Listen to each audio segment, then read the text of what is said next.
And we're back to learning CapCut in year day 27. Let me show you how you can delete unwanted clips. So it's fairly easy. We're going to use the split tool. I've shown you that in an earlier video, but you can find it right here. Just make sure that your clip is selected in a timeline. If it isn't, left click on it. Then select the portion that you want to delete and hover over this icon. It's the trash can. You can also simply use the delete key on your keyboard, but keep in mind it's going to delete the one that is active, so which is highlighted in the timeline. So if I wanted to get rid of the center position here, I just make sure this one is highlighted with the left click, then I use the trash can.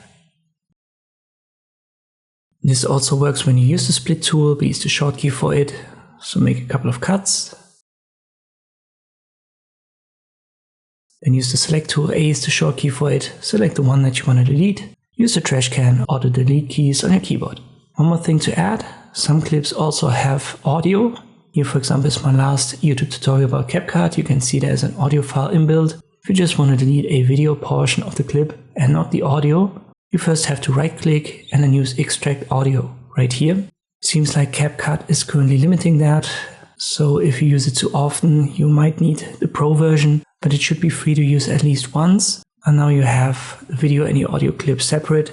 And if I use the split tool here and the delete function, you can see it keeps the audio.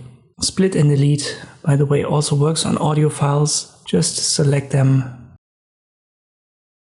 And here I use the delete key on my keyboard.